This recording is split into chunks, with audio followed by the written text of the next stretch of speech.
Where who went there, pick him up, charter a plane to fly him abroad for open heart surgery and made him to live today with pacemaker battery. He's a battery total right now. So the battery is controlled by the white man who gave it in the medical center where he was flown to. So maybe he's not well to speak the way he's speaking. He's not well. He's using battery. It's not normal. A man who is using battery and a man who has a natural heart, compare the two. So Joseph Boyka, the former vice president, he's using battery. He's a battery total. Such a man cannot even be president of this country. He's sick.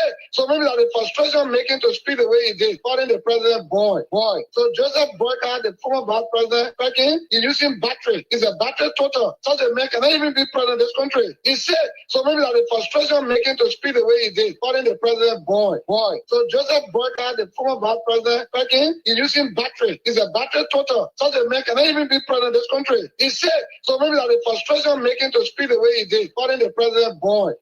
How many million people voted that boy? So many millions. Look at this boy and elected him. Maybe you call George boy because of the age, because Joseph Boyka is over 70 and this boy is about 50 something. So when you say boy, well, that's it. But boy in the sense of immaturity, no. George is mature. He's mature. That's why he told Joseph Boyka on the ground where he collapsed to fly here abroad for medical checkup, for medical heart surgery. That's why made him to live today. I think Joseph Boyka, in conclusion, should be very grateful to that boy who flew here out of the country for open heart surgery that make him to live today. But the way Joseph Boyka speaks, the way he acts, he is one of the 9 ungrateful lepers.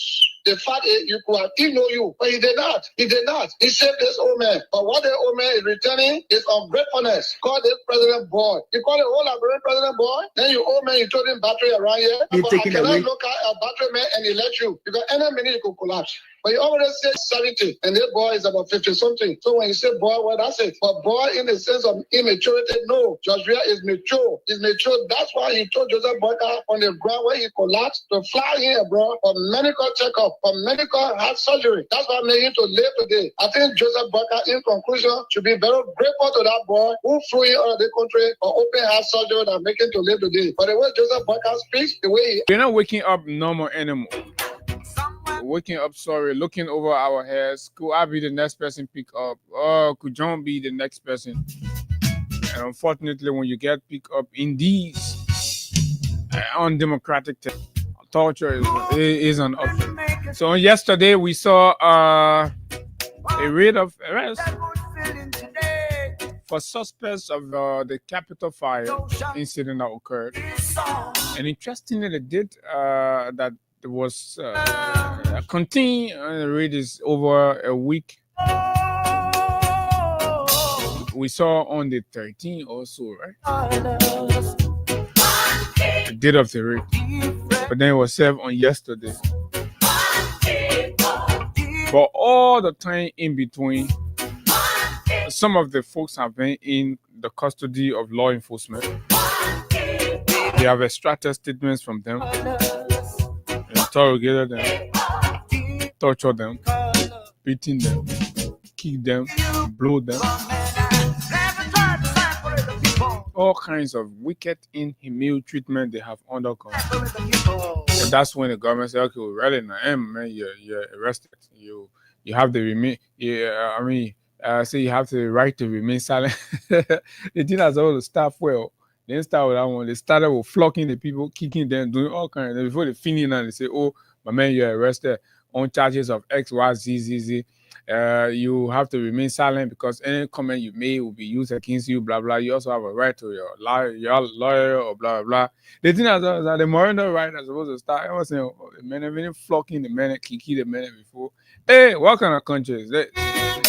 How is Mr. Boyka running our country? We are all just scared, worried for the future of Liberia, its stability, and all that. I know a lot of you will not understand from whence to come, simply because you are associated, you are making some peanuts. You are the shark cutters, cutting the sharks, and you're all there. So for you, it's all okay. It's normal. For ours, it's not about you. Ours is about the tons of Liberian families are going to bed without food. Tons of Liberian families that are entrapped into the dilemma of a broken health system. Oh yeah, these are the people we are concerned about, and our conversations are tailored to around. For it's not about you. Oh yeah, you have your government job, your friend or one big shot in the government, and you're okay. You're expecting some kind of government job. For you, everything Abu and the rest of the other people say, it makes sense to you a lot. But we're really not concerned about your sense. We're concerned about the sense of the ordinary suffering masses. These are our motivations. Folks, a pleasant good morning to all of you, our friends, our followers, those of you in the diaspora, particularly our American friends. Let me say welcome to our dear. My name is Abu Sharif. Too many things to talk about, lots of things going on in Liberia. And yes, so that's exactly what it is. We're gonna be looking at some of these things going on in our country, but guess what? We're gonna go to New York and speak with somebody from way there in New York, the United States of America, in regards to some of, since the demise of Senator Johnson, there's been mixed reaction on these issues about war crime accountability, and all of the different narrative. So why these conversations are ongoing, there are also efforts being exerted in other places to hold people accountable for acts and during the war period in our country. One such person is Lai Sekou Kamara, known as K1. If you all were around or heard, K1 or Dragon Master was indicted in 2022 for immigration fraud in the US. According to the indictment, K1 lied to US immigration about his activities during Liberia's civil war when he applied for visa. So these trials has been around the corridors, and of course, his trial was set for January 21, which is today. So the trial into these were set for January 21, 2025, according to what we've gathered from our source. But on Thursday, on last week Thursday, January 16, he pleaded guilty to the crimes. So today, the trial should have begun and all of that.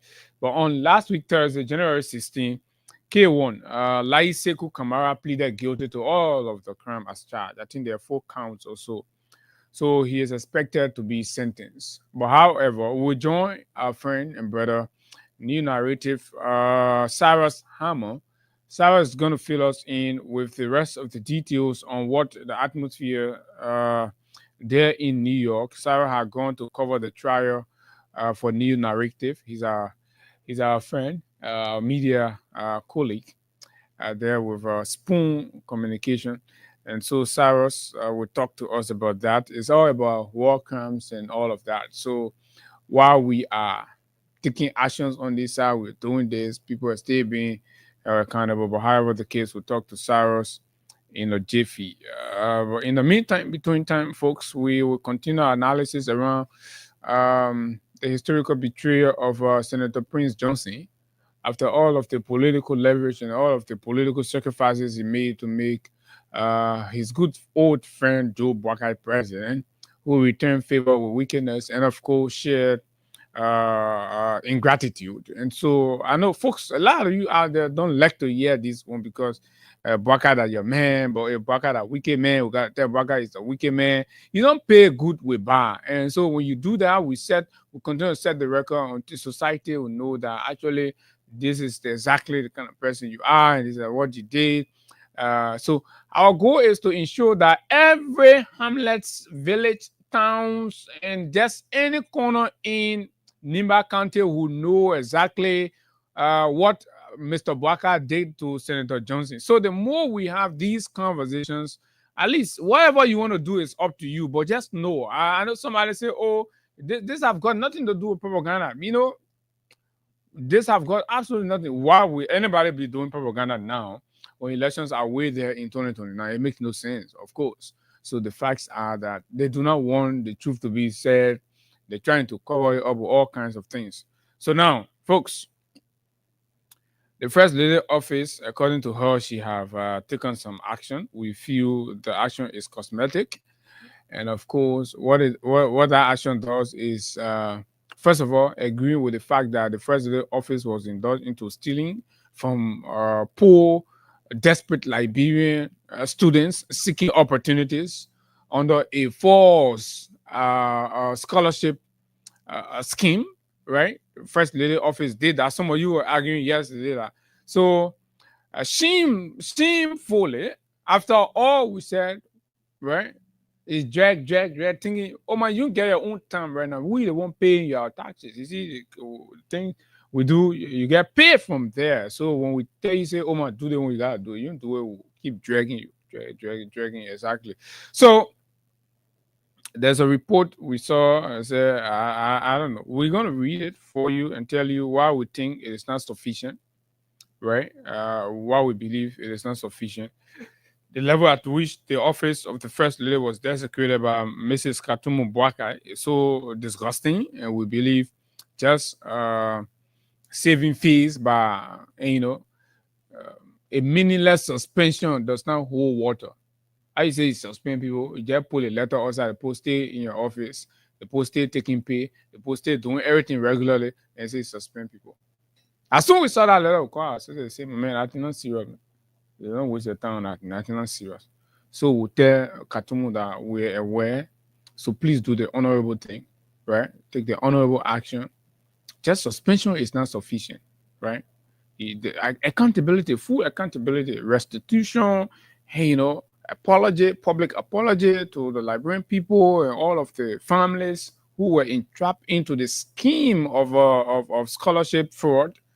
They have to be apologized to, and the president and the first lady, she has to do that, right? For the record, she has to do that, and that's exactly what we are asking.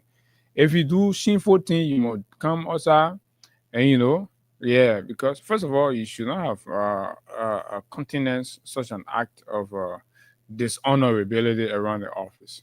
All along, we've been having first lady managerial work. We hear the kind of thing. Claire Marie Wiakin, she being school, she empowering people. But I don't know. For Lily Kana, we say, oh, for Lily from Songa and from Bomi to be looking for opportunity for us. For Lily say no, that our children 2000 I'm put together. My name is Abu Sharif, and of course, Hagar will join in at any moment for the conversations. So the cash giveaway is back, and today is $4,000. If you don't know, so all you have to do is to grab your phone and make sure you have at least $100 on it. Just 100 Liberian dollars, you stand a chance to win 4,000 Liberian dollars this morning as cash prize instantly on your phone. That's *799#.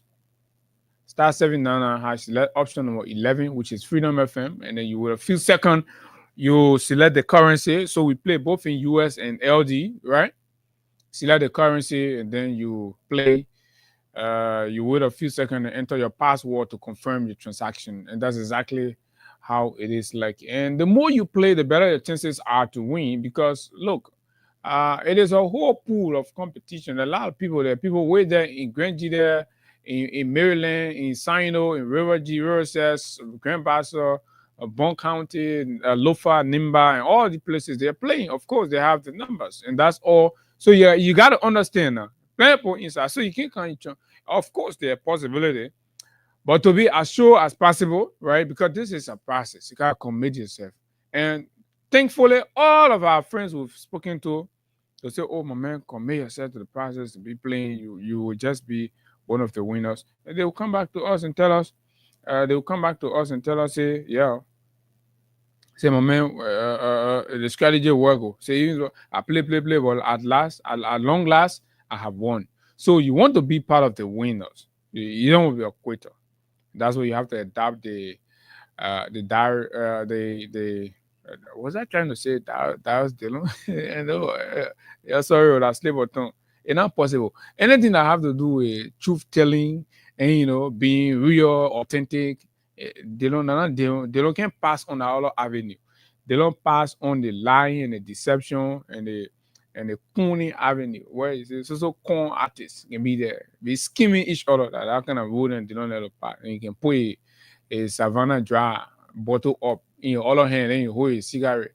Run some. I know that what kind of cigarette, man. So let's go. Man, smoke, man, that's my man. So, folks, this is the Freedom Money Rush, and it's good to have you join us. So, yesterday somebody said LEC has been so messy, very messy, useless to the core. And no matter what has happened at the Electricity House, it is getting from worse to ridiculous. It's getting from better to bad, terrible, and that has become so common now. But you see, Mr. Bwaka is not talking about it because Mr. Bwaka has everything. The current does not go off. He's okay. All his machine can charge, his battery charging machine. And you know, the mayor know that the channel learner, you know, the channel learner can get it. Battery, yeah, go plug it, charging. So the pacemaker, charger, everything okay, no problem with it. So I want to lay LEC that come we get money to buy generator and things. No here, no there. The day LEC come for straight 8 hours, we say, oh yeah, thank God. Very red, very hard. 5 hours too much, it gone.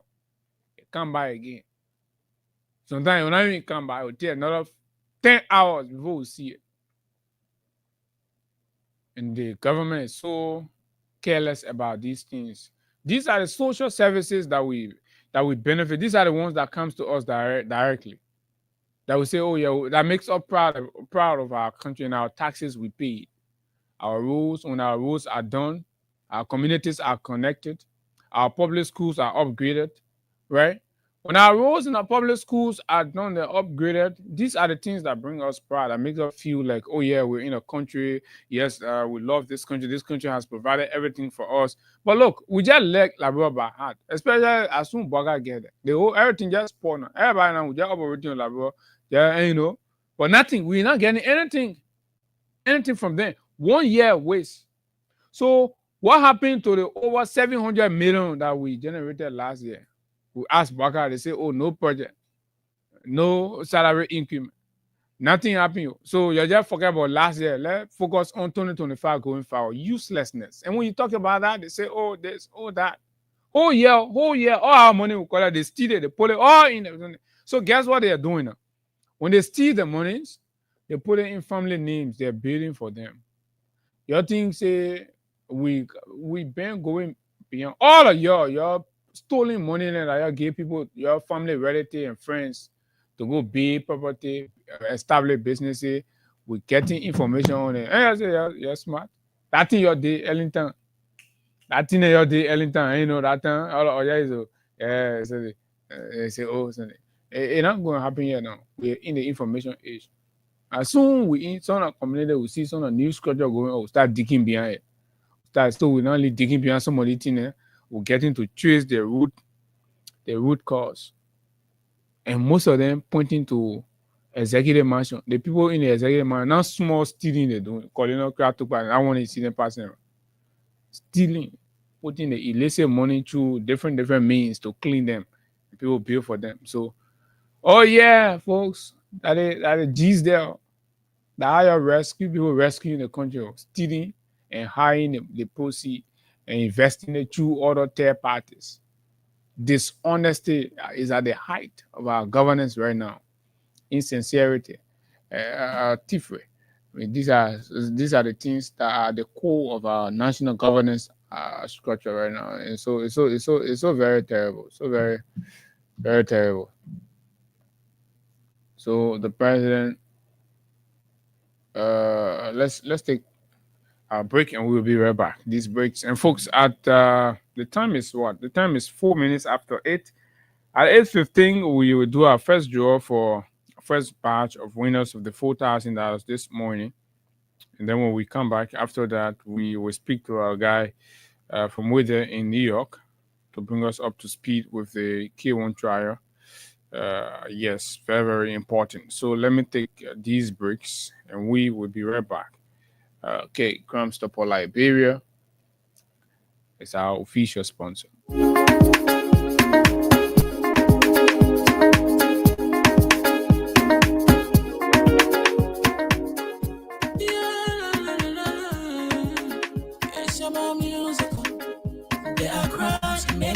faces in every community, you know, you can see. So if you see crime, report it. Don't take law in your hands, call the right authority. But it can't take your law in. Crime Stopper here for us, bringing safety to your door. Whether you rich or you poor, if you see a human target, I mean you check. Do it for your safety. If you see it, don't keep it. I'm a part to report it. Crime Stopper, the people bringing safety to your door. Crime Stopper, stopping crime and making peace for them before. Crime Stopper, Liberia, from the center to interior. Crime Stopper, keeping us safe, let's stop crime for all of us. Crime Stopper, the people bringing safety to your door. Crime Stopper, stopping crime and making peace for them before. Crime Stopper, Liberia, from the center to interior. Crime Stopper, keeping us safe, let's stop crime for all of us. Crime Stopper Liberia is here for you. Remember, you see it, you report it. This is a message from your own self, Omen Sam Sire.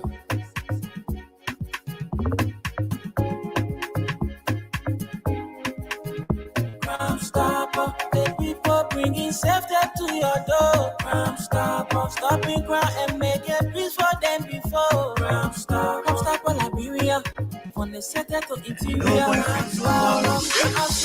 Do you want the professionals to fix your car, or do you need an original spare parts for your vehicle? Well, worry no more. Macabre Garage and Spare Parts on the bypass opposite Orange Head Office is that place. At Macabre, we provide the following services: mechanical, technical work, computer diagnosis and scanning, key duplication and programming, air conditioning, alarm system, and body wagon spray. We also sell genuine and generic spare parts for Range Rover, Mercedes-Benz, Suzuki, Chevrolet Tahoe, Nissan and Mazda, and most American cars. The good news is that Macabre has its head garage in the Bronx, New York, the USA, where we have a huge stockpile of Ford synthetic mobile oil that is very good for your vehicles. Some of these oils, when used, can service your vehicle by itself for up to 4 to 6 months. We have gas treatment and fuel injector cleaner, original from the USA. We can get you any spare part for your car in Liberia from America in 4 working days, even if we are not the one working on your car. We also order spare parts for other garages in Liberia. We have a tow truck service. Get in touch with us. Just call 0778-324-567, 0778-320-366, or 0778-324-566. Macabre Garage and Spare Parts, Liberia's number one.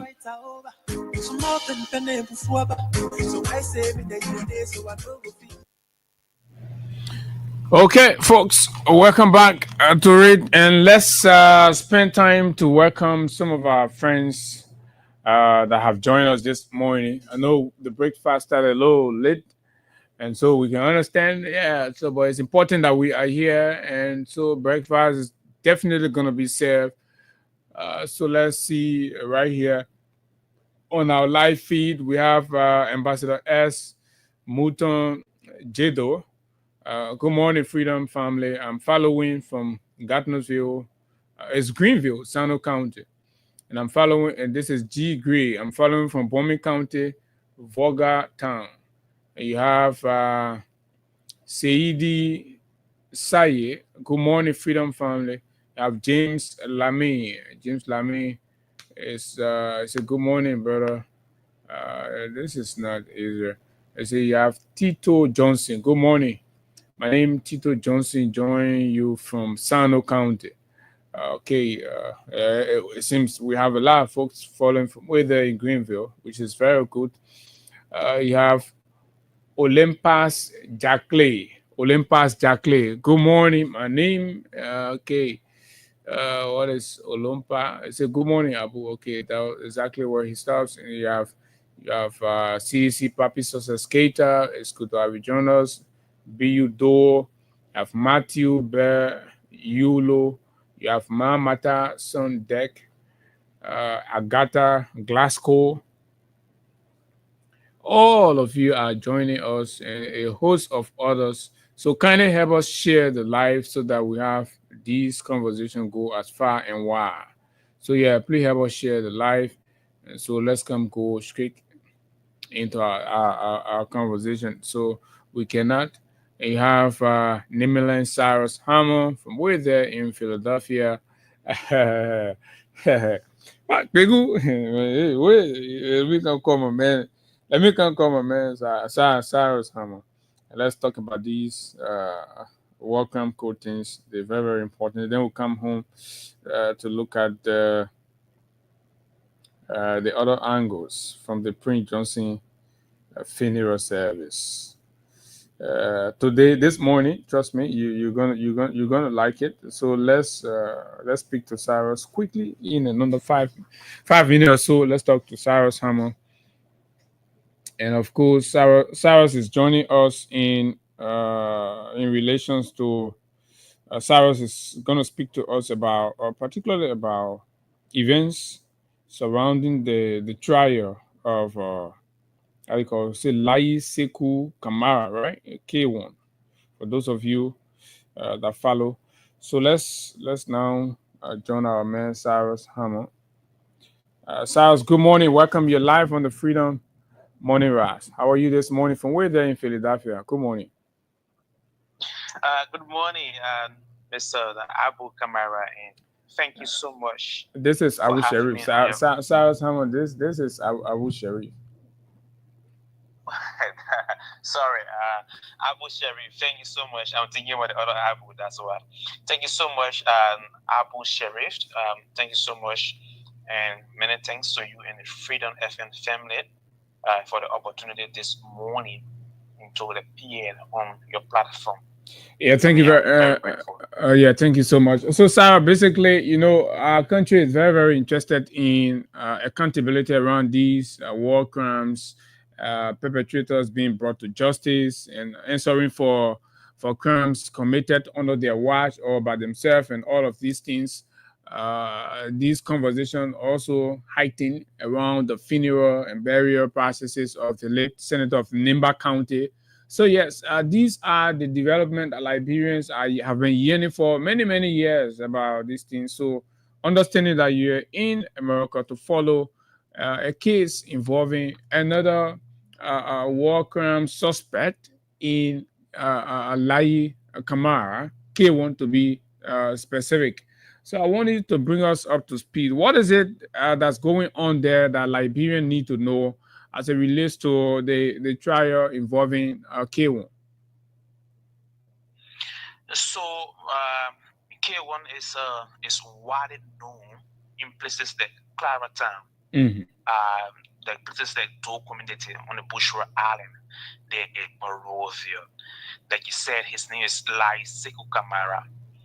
So he was a general for lead rebel during the 2003 war. And as you may recall, according to the Truth and Reconciliation Commission, lead rebel committed the second highest atrocities in Liberia, although formed very lately, but he committed the second highest atrocities next to Charles Taylor's NPFL.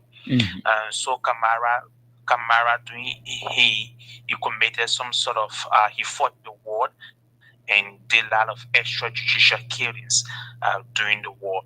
And in 2012, he has applied for non-immigration visa. And on the form, that's the DS-160 form, when he was filling the form,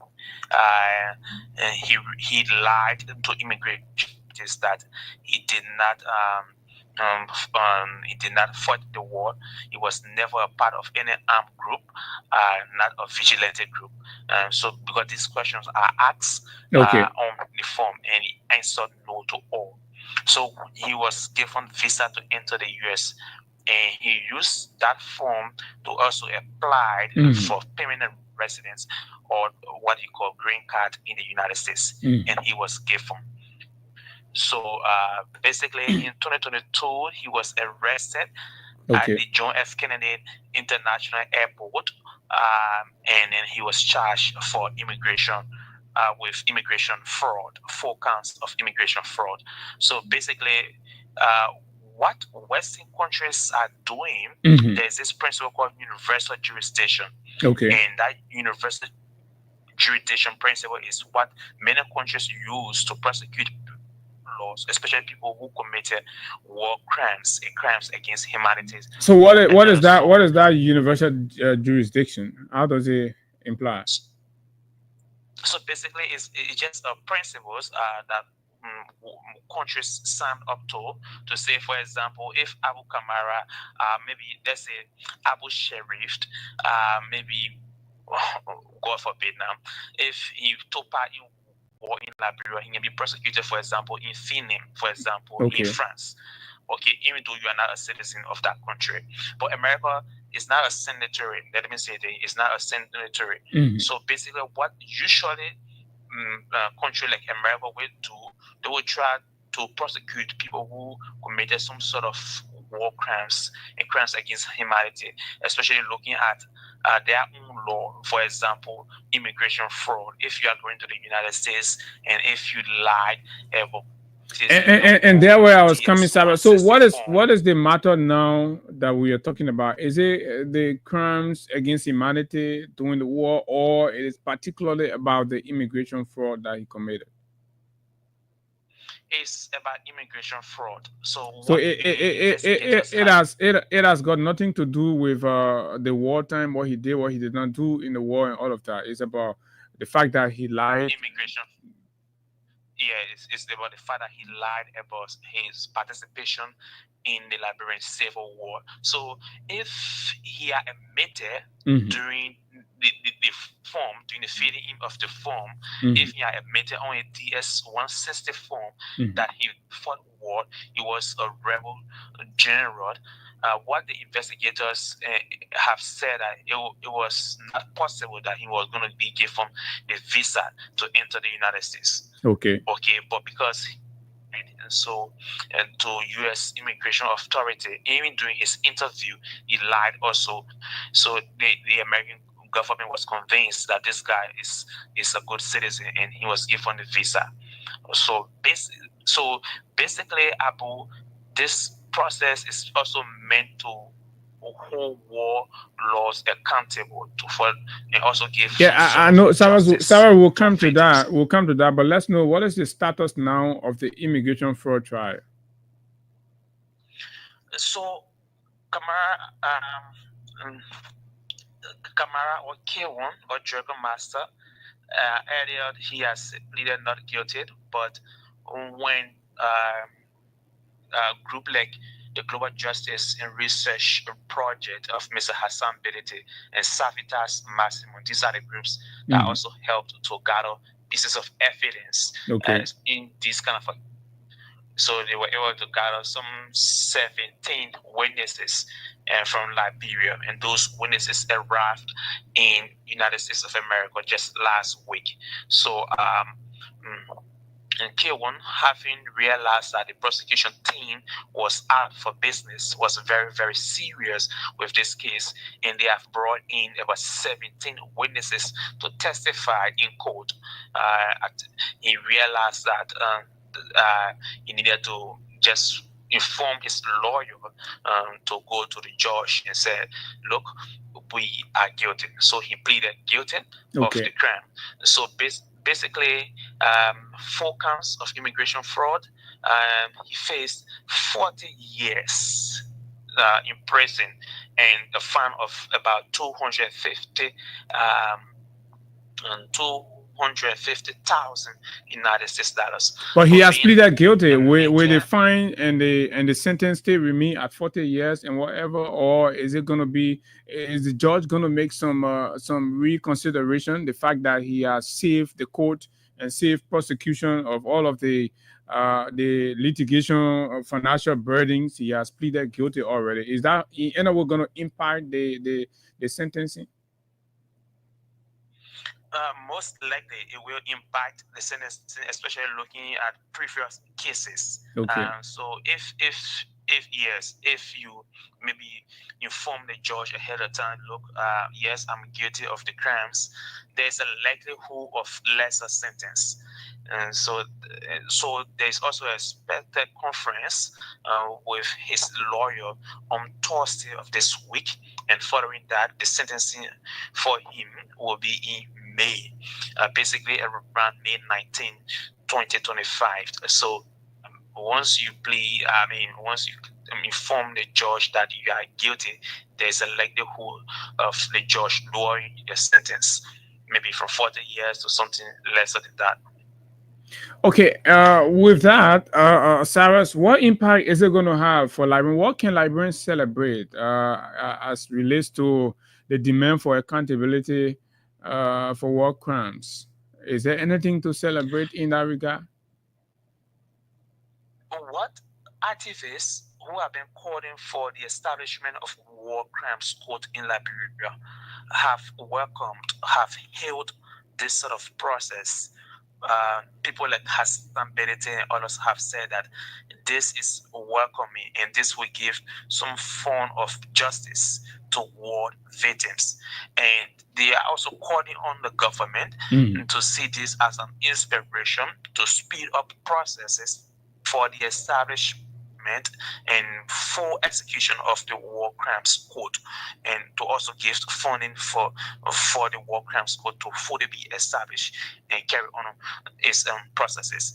So this is a wake-up call for Liberia that other countries are prosecuting warlords, and the burden is upon the government now to speed up the process of the establishment of war crimes court in Liberia, to also see some of the warlords in Liberia being prosecuted on Liberian soil. In light of these calls by activists, what are you hearing in the corridors now that you're on American soil and in the perimeter of a court pressing on these cases? What are you hearing? Are we getting somewhere? Are there willingness from that part of the world to support initiatives locally? America has repeatedly said, if you listen to Ben Vershak from the U.S. Global Justice Department, they have repeatedly said that they are willing to support Liberia, especially when it comes to the issue of the establishment of a war crimes code. But mind you, the establishment is Liberian-led. Okay, so the ball is in the court of the government. The government itself has to see. What the activists are saying here is that the government itself has to put in some sort of funding for the establishment. Then you can look up to donors, but everything will not squarely be on donors, like what activists have been saying here. So they have the people that have some ability and other people who have been calling for the establishment of war crimes court. They have seen that the government needs to speed up the process with this. Many of those actors will likely pass off because, mind you, there are a lot of people who bear greater responsibility within the Truth and Reconciliation Commission report, but the few of those number will actually face the war crimes court. I mean, if established in Liberia. What do you mean by that? So, for example, the TRC named some 16 to 50 persons are people who bear greater responsibilities. If the war crimes code is established, you should expect maybe fewer numbers of people, maybe 4, 5, 6, 7, 8 major or up to 10 major actors, but you will not expect almost all of those generals to appear before the war crimes code. So why so? Because these sort of processes are very, very expensive. They will also. So what yardstick are we going to use? That is sounding a little selective. So are we going to be selective about the ones to prosecute and let the other be? If we want to prosecute war crimes, we should prosecute everybody, and it must not be about just 2, 3, 4, 10 people, and what happens with the rest. What is justice then? I think what they have said is that you can use your local jurisdiction to prosecute other people, but people who bear the greatest responsibility, especially during a civil war. These are the first line of people who will face the war crimes code, especially when it comes in full swing. Okay. Right. So that's yeah. All right, Simon, thank you very much for filling us in. If there's something else that you want to add while you're there, how long are you going to be there? Are there other welcome issues that you're following outside of the K1 trial? There are a couple of war crimes issues, but there are a couple of people who should go on trial for similar crimes in Philadelphia also, and also in Paris. Yes, but once we get the details of that, we will let you know. But we are here basically for a couple of days. There should be a conference on Thursday and Friday, and we should also speak with some of the witnesses as well.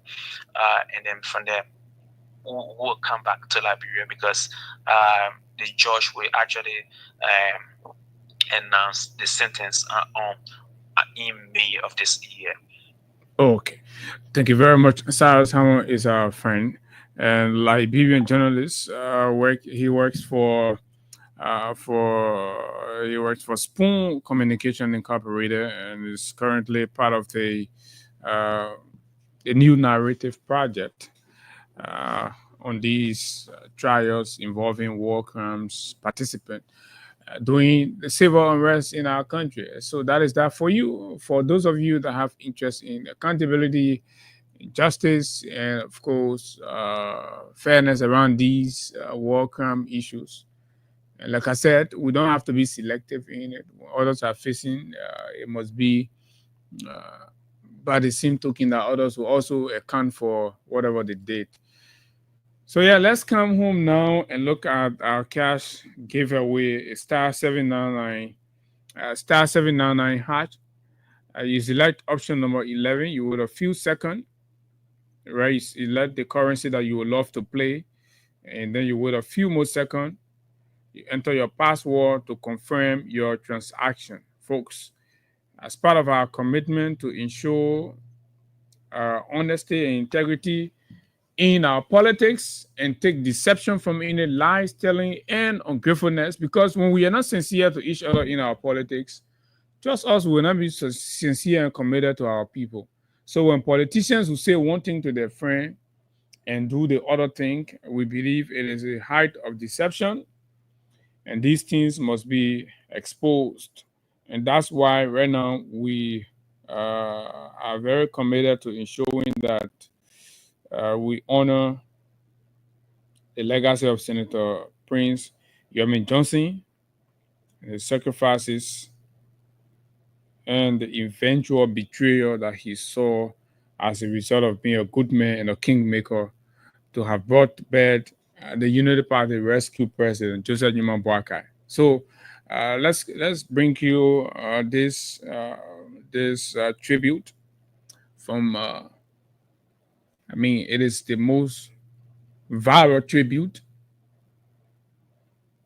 done by Grenjida County Senator Thomas Yaya Nimla, representing the people of Grenjida County. This tribute is not only powerful, this tribute is powerful and it signals reconciliation.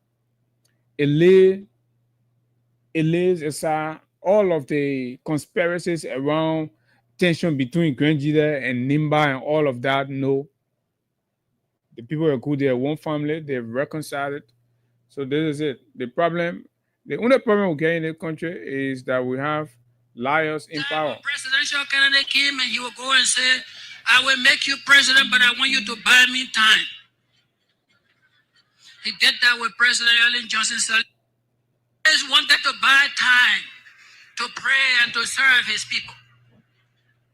So every time a presidential candidate came and he will go and say, I will make you president, but I want you to buy me time.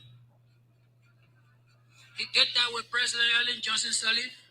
And President Sirleaf, at the time that there were 15,000 UN soldiers in this country, that she had the opportunity to execute war crime, and she said to him, when you make me president, I will buy you time. And he went from village to village to campaign for Ellen Johnson Sirleaf to be president because he wanted time. President Johnson became president and she bought him time for 12 years. People went to Ellen Johnson Sirleaf and they said, why aren't you bringing war crime code? He said, look at the country. Nobody is talking about war crime. People are worried about the next daily bread. They worry about their children going to school. They worry about hospitals. So Prince Johnson bought time for 12 years. And when Ellen Johnson left power, President Weah came and his program, Pro-Po, and he went and said, if that is Pro-Po, then I think that's the man I can talk to. I need to buy some time. He went to President Weah and said, I'll make you president. I want to buy time to serve my people. And President Weah said, when you make me president, I will buy you time. He got out into Nimba County in Liberia. He campaigned. And President Weah became president. And when the citizens asked President Weah said, Ellen Johnson Sirleaf came here and spent 12 years and did not bring war crime code. I am not bringing war crime code.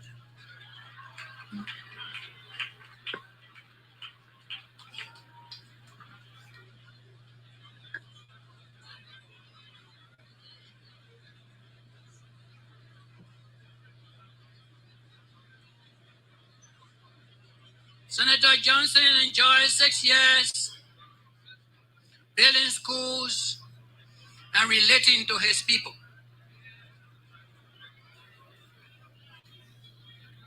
When President Weah time ended, and he heard about rescue mission. He said, Weah, I'm not going to support you. I'm going to go to rescue because I want to be rescued.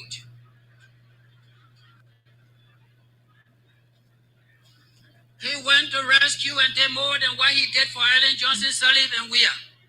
He produced a vice president and produced a president simultaneously. And it was promised time. But when the time came, the time that was promised him was never given.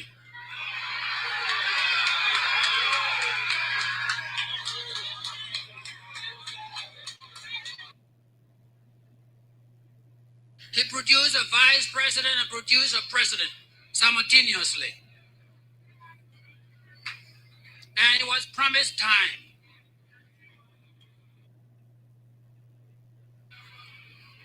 And he heard about rescue mission. He said, I'm not going to support you.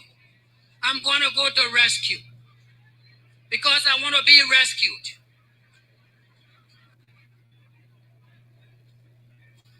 He went to rescue and did more than what he did for Ellen Johnson Sirleaf and Weah. He produced a vice president and produced a president simultaneously. And it was promised time. But when the time came, the time that was promised him was never given.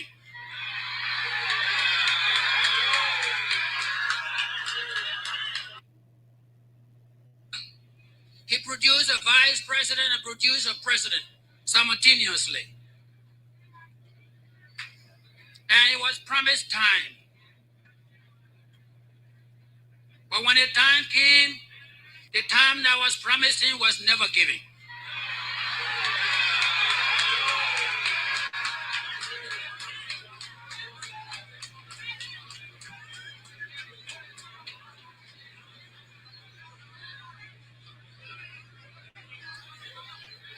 Senator Johnson was troubled. Senator Johnson was troubled. He called me 10 o'clock in the night. Around 10 o'clock at night. And I was always saying to him, you will not be prosecuted. And at one point, he went out when the children were interviewing him. And at this time, I believe the press was bombarding him with interviews and things were out of control. And he called me and I said to him, touch one, touch all. And he went to the press the next day and he said on radio, touch one, touch all. Then I called him the following day. I said, you don't have to say that. It is understood. There are 106,000 ex-combatants in this country. Most of whom are in AFL, EPS, DAL, whatever, immigration, motorbike riders, taxi drivers, 106,000. You will not be persecuted. Every hand in this country has a blood stain, and you will not be singled out.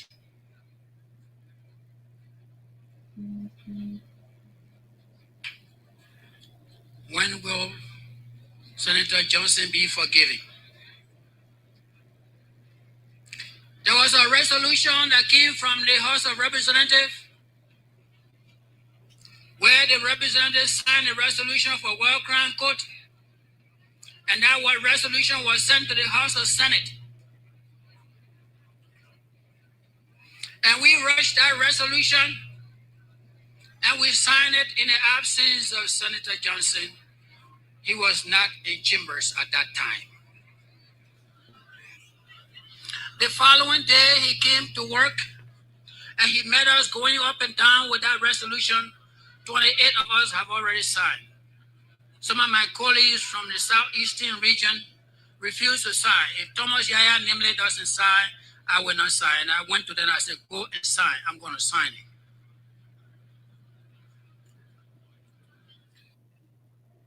Okay, folks, now the question becomes, who troubled Senator Prince Ward Johnson? If Senator Johnson was troubled, who troubled Senator Prince Ward Johnson? This is what they do not want us to talk. This is what they do not want us to say. And that's why they jitter and they attack us when we have got to say these things. So what happened?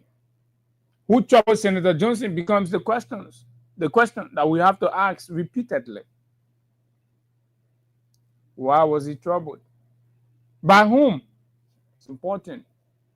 The man he made vice president and the man who went on his belly crawling, begging him for his endorsement and campaign in Nimba are the two elements. Sometimes when betrayal come home, this is what they call betrayal come home. It came all the way to the doorstep of Senator Johnson. The people he made literally are the one who sold him out to death. But let's hear him right here. For me.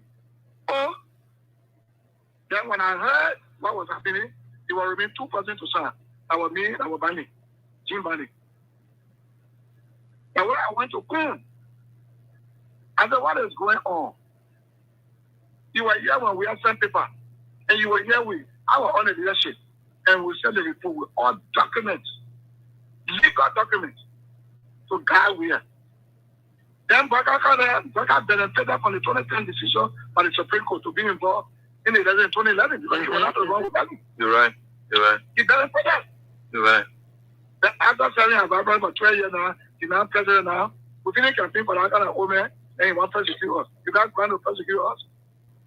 So what is going on with Kun? And Kun said, well, what I will do for you is to help you with lawyer. Get 5,000, go look for lawyer. I was from Kun office, my own son office that I went and saw a resolution. So disappointed, devastated, frustrated, betrayed. In Kun office, the woman grab it. This is sheer wickedness. Grab it. Give it to me. I will sign it. After all said and done, you brought up people here purposefully to prosecute me. Whether I am guilty or not, it's not. For the intention, the desire to target me, block my number, prevent me from having meetings when I was the first and the last call on your call log, Mr. Boaka. And you target my prosecution, humiliation, and disgrace as the first project under your watch. Give it to me, I will sign. That's how he collected the resolution from Kun, who has always pretended to be the son of Yelube. And I am there. While these things were happening, there were people he was talking to. And look, folks, we're in 1 month, 1 month, hot and pool. We also 1 month. MDR, folks, what happened? And let me state this here clearly. That time was the time you signed the resolution Okay. for the establishment of our crime code. When we heard that you have signed a resolution for the establishment of our crime code, executive committee member of MDR rushed to your office. They will ask you, Senator, why did you sign this resolution? And you said to us, it's too much. I'm tired of the provocation. I'm tired. Let's hold it right there. MDR, the National Executive Committee of the MDR of late Senator Prince Johnson and the people of Nimba, the wonderful people of Nimba, knew it on good authority that the Unity Party folks, the Executive Mansion folks, Kun office, Yombly and Dillon used war crime court as a constant instrument of intimidation and provocation. And they provoked the old man.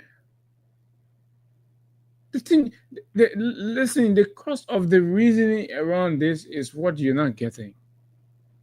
It's nobody's opposition to accountability. It's nobody's opposition to whatever. But when you bargain with people, when there's something called integrity that must be demonstrated. And that's whatever you sign on to, whatever agreement you go into with people, you must be responsible enough and know that your reputation, your integrity is on the line in those conversations. But when you lie and deceive your way only for the love of power, leaders who just have love for power do not deliver for the people. But leaders who are moved by the love and passion for their people, they do not sign satanic agreements. No, they are authentic, they are genuine, they're sincere, and every comment and conversation they have with everybody, right? They do it on the basis of truth. These people lie. These conversations are a clear-cut manifestation of the lies and deceit and deception on which the Unity Party campaign was focused on. Spinning on lies, deception, trickery, BMSP, black money operations. Lie to the senator.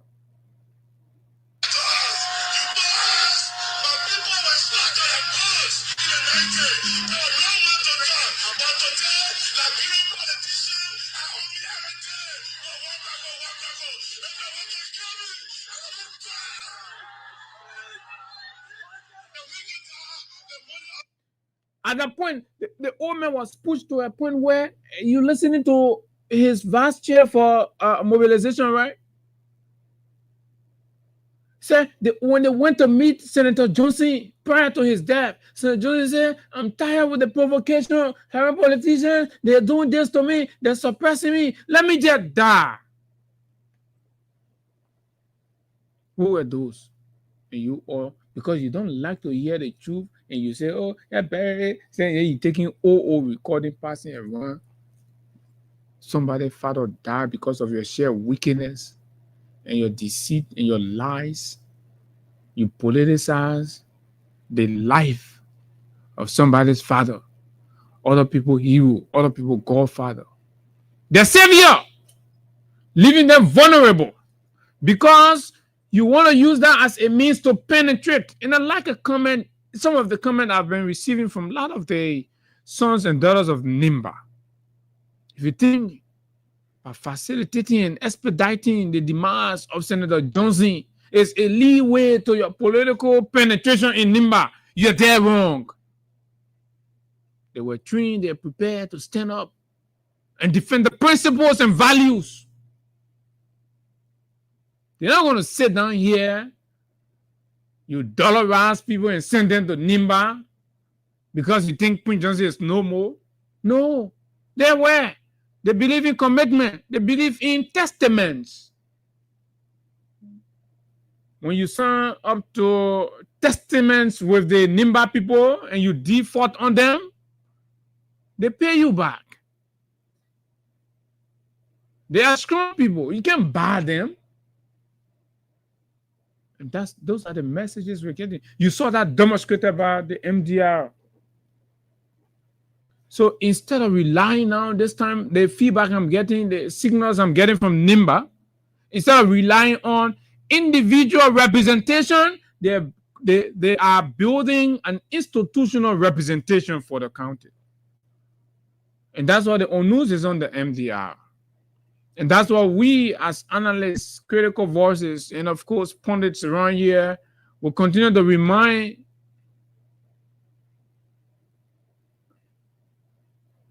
the labor minister and chairman of the party, and even the young cadres in the MDR. The moment you see you smell betrayal, you should expel the man. You made him. That man had nothing. You made him.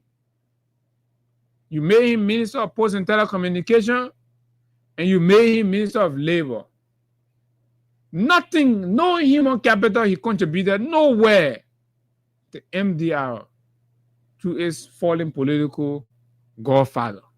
I made him. On silver platter, you became minister, back-to-back minister. You think about yourself. You able to rally good 10,000 people, 5,000 people in your community where you live. You're not able. The MDR made you.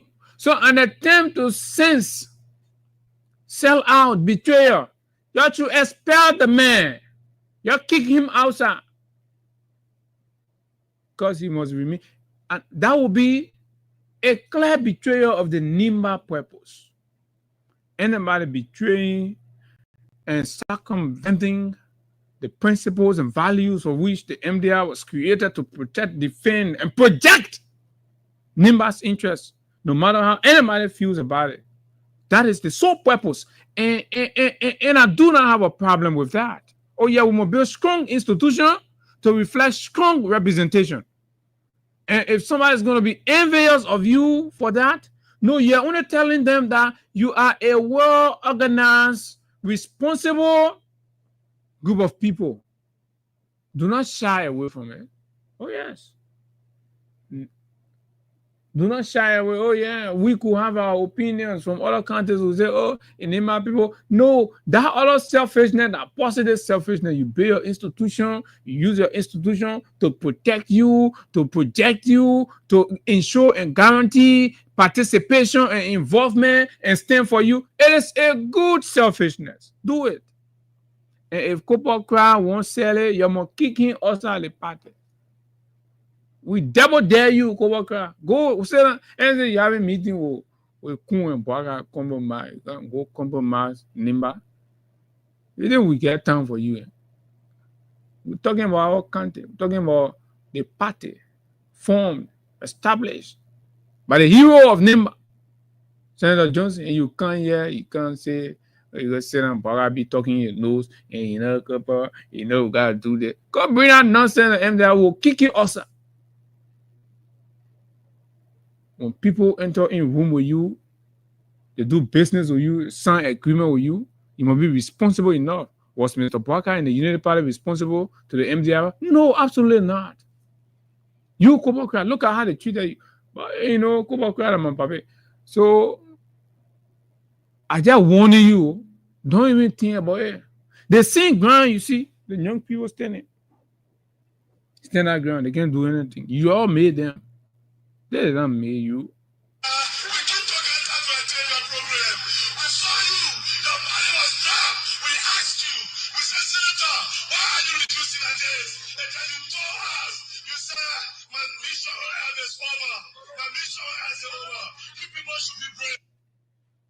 See that? When the old man has not even completed his mission for Nimba. When he was in the middle of his positive, progressive vision and mission for Nimba, what did they do? They hijacked the man, suppressed him, pushed him, intimidated him. War crime code. Can't get a man chance. Can't get a man briefing space. War crime code. You feel 100 day. You stole our $100 million, say, for a 100-day project deliverable. Where you stole a rogue, criminals. You think we don't know or we don't forget? They document what you're paying around. You say you want $100 million. And that time we ask our friend in the legislature, they say, oh, my wait for R10. When you're finished, you submit R10. Where the R10? You stole the money. You don't even deliver nothing in a 100 day. Pulu, you're John. You go sign document or war crime. So, what is your priority? Okay, Prince Johnson now die now. The way people are hungry, they eating now. Let the US rate. We are just $30 Liberian dollars away from $1,000 for $5 US. What do I mean by that? $5 US now is equated to $970. They still saying I'm sleeping. Right? They still sitting down sleeping on their bunga. And they say, Team Oil will rescue. Rescue where?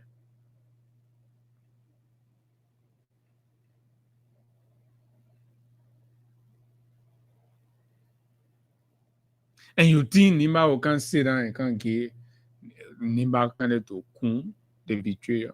Nimba knows Kun as a betrayer. Kun will need years to rebuild his image. That is why you have to be careful what you do. Oh, you thought the recording was not going to come out?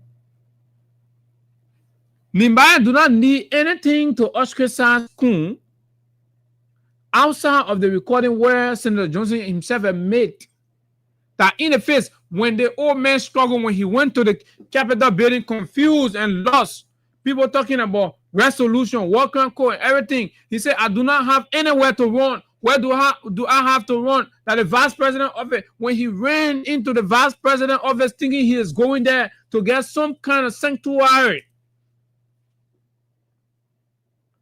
What did Kun tell the man in his face?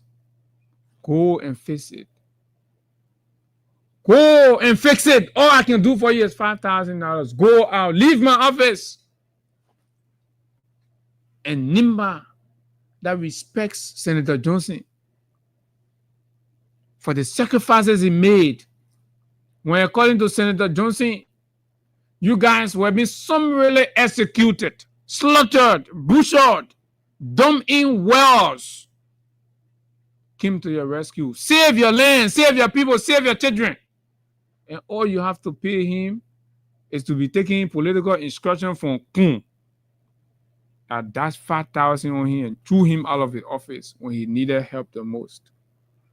And somebody think we're doing propaganda. We've been real. Let's be human beings for once. We hold no direct interest, but I'm a fair man.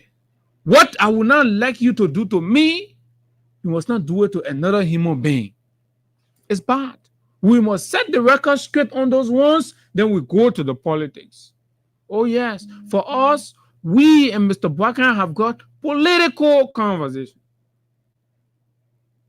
Political emancipation of this country will never be compromised, irrespective of who is at the helm. And you see us as somebody, a partisan, somebody this. No, we are not. We are partisan of the Liberian people. And that's why we empathize with the people of Nimba.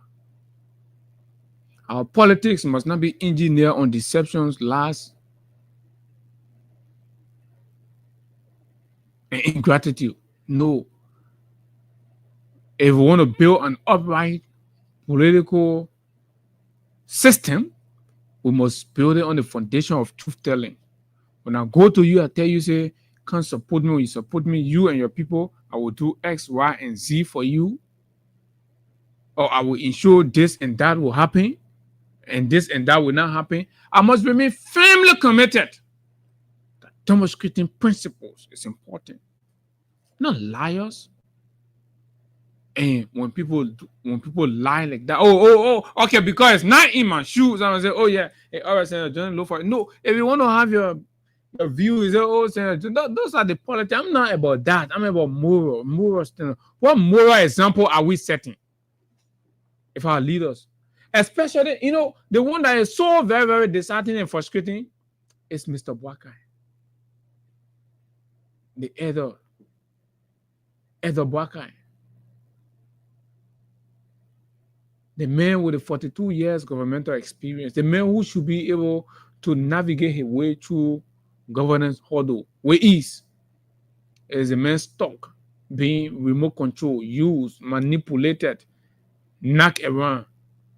Even if you wanted to have established war crimes court, don't you have the persuasive capacity to take the phone and speak to your friend, or you block the man? And somebody said we shouldn't talk about that. That's wickedness. If you're in Peace Island, Nimba community, along the Kakata Monrovia Highway, Mount Barkley area there, and listen to this. It's wickedness. People might not do that to somebody, and then you can't be clapping for them. Let them see it in your face that what they did to you was wrong. And this is the cost of the conversation. When you do bad, you must be made to understand that what you did was bad. You betray the trust of the elders of Nimba. When I listen to Kun narrate how Baka went to Nimba, the people of Nimba using the elders of Bon County, our Bon County, using the elders to go and plead with the elders of Nimba for their support and endorsement. And they summon the influence and affluence of the late Senator Johnson to drive these conversations on behalf of their county. You come to Monrovia, get in the executive mansion, and you betray the man. Push the man to untimely death. You say, when somebody say, where is your commitment? Where is your commitment? To Nimba or your political employment? Because you have a political job with betrayers, living betrayers. And you want to rationalize and intellectualize the grand Nimba betrayal, the biggest ever betrayal ever to happen to Nimba. This is it. All the promises of millions, all the promises of ensuring that Asilometer does this, that, and the other, all the promises of building your roads. If Prince Johnson had not died, or Mr. Parker ever going to go back to tell the elders of Nimba, thank you? Who gave you the presidency? Nimba. In the dying minute, Nimba turned her back on her own in George Weah for your sake. Just the gratitude of thank you could not even offer the people of Nimba. And somebody say Kun will be making political. We are waiting to see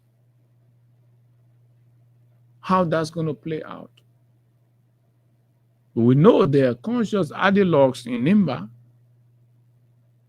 that are aware. And these conversations have to be, the baseline of these conversations are 2023 elections and the meeting, the commitments. You think the elders, the traditional people in Nimba are not aware when you talk the elders from Lofa and join them with the people from Bong to go and plead and beg for Nimba's endorsement. And when they told you, say, we need our son to be with you.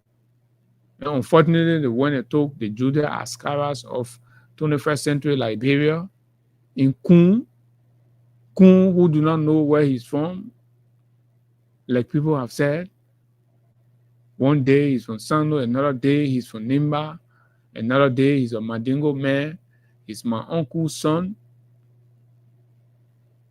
Which one? So these are the conversations the people of Nimba have to be looking at. Right? And they say, oh, they all kind of moral, and everybody will forget about it, and you can't tell them, yeah, Nimland political. He was clear. You are supporting we are. What is wrong with that? So because you support that we are, and the time has come to speak the truth, he will laugh for you? No.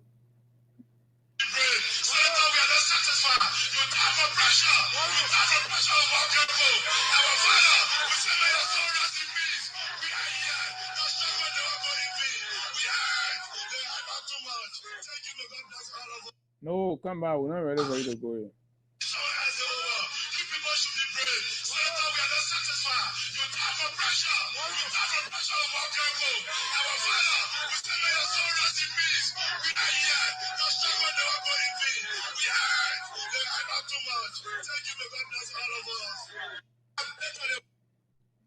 And you think by insulting people and targeting them, threatening them because they're speaking to what you did to Senator Johnson will scare people from telling you the truth. Who are you? You're human beings. You're nobody. This is what you did. And for those of you who do not know, Mr. Barker promised Senator Johnson protection. He promised Senator Johnson, because look, listen, when it became evidentially clear that there was friction in the relationship between the CDC then and Senator Johnson, right? It became clear that the CDC was kind of tired with his, what they would consider his heightened or overkill demands and requests and all of that, all of the time. So for them, they felt he was demanding too much. And there were elements in the ranks of the CDC that said, look, don't hell with Senator Johnson. We think we've done a lot of development in Nimba, and we can penetrate on account of our developmental records. For them, they felt working with Senator Johnson for the last 4 years and all of that, and all that they have managed to do there, 2 different projects, the rural, the agricultural, the capacity building, and all these things that they did, electrification, expansion of electricity, and all these things, they felt now they could go there and rival the Prince Johnson's influence. Was that politically smart? That was the dullest political path to have pursued. But however the case, in the wisdom of the political scientists around the CDC campaign, then they felt that was the right approach, and they took that. So Senator Johnson knew he was vulnerable at that point because his friends have left him. His friends are threatening in unspecified ways to unravel his dominance and penetrate his pepper boot and get vote from there and gets re-elected. So he was confused about the consequences of his breakup. You know, when you're in a relationship and there's a breakup, so heavily confused and bothered by the impeding aftermath effect of his broken relationship with the CDC. Senator Johnson was looking for protection. And that's how Senator Johnson was all out and about and having different conversations, and he embraced rescue. When you go and enter on a lost man, a confused man, a man desperate for survival, a man who is worried about what will happen to him next. What were the promises you made to Senator Johnson? Look, Senator Johnson, trust us with your worries. Part of those worries were the CDC will prosecute me when they come back to power. Guaranteed protection for Senator Johnson and place on campaign. rebels and created an atmosphere of inclusion for everybody. They butt naked, they woo all of them. He brought them on, said, oh, okay, I think I'm in the right place. So let me exert all of my effort. He went back to Nimba 3 months prior to the election. On his knees, begging his people, yes. I told y'all that Mr. Weah was our son, and he'll die, he come and do this, he have done this. Yeah, I understand all, but I'm coming back to telling you that something is at stake. Let's go with the rescue. Rescue have assured me that they will get our job. Rescue has assured me that they will pay our debt, our candidate development fund money. Rescue has assured me that they will make sure Asilometer will pay our clinic, Asilometer will pay our university, blah, blah, blah. Rescue will do this. Rescue will do that. Rescue will eventually provide shield for me.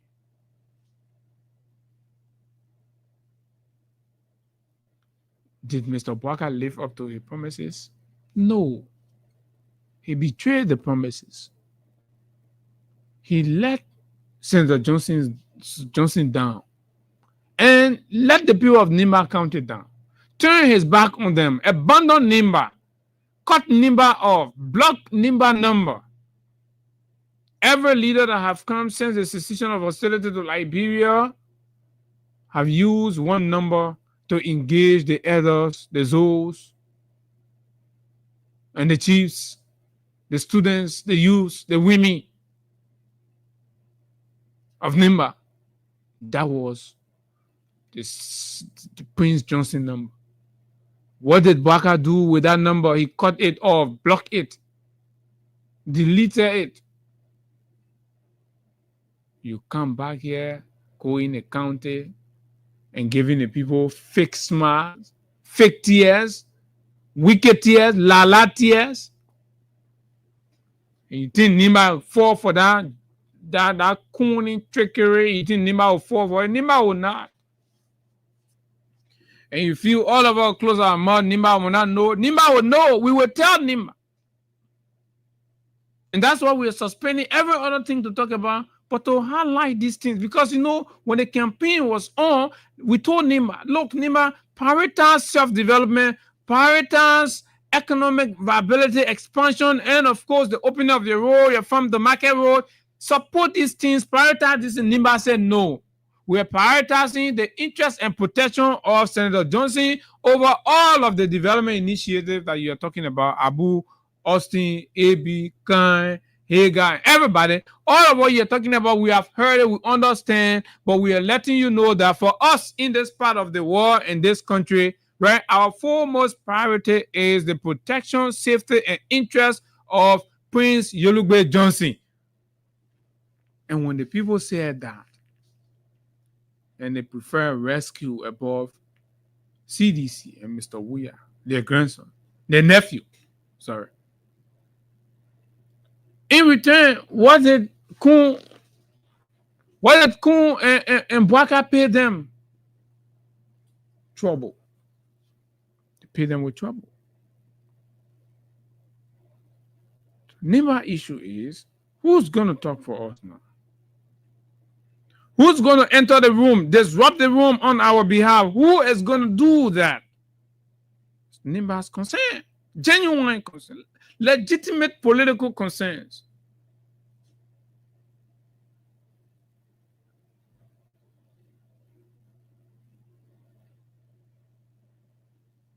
Right? Legitimate political concerns. And you'll be like, oh, all of this and all of that. At the end of the day,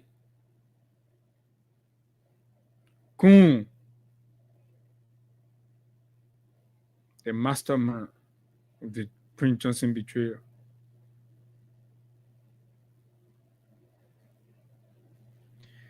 the mastermind of Prince Johnson betrayal, Jeremiah Kun, Nankun de.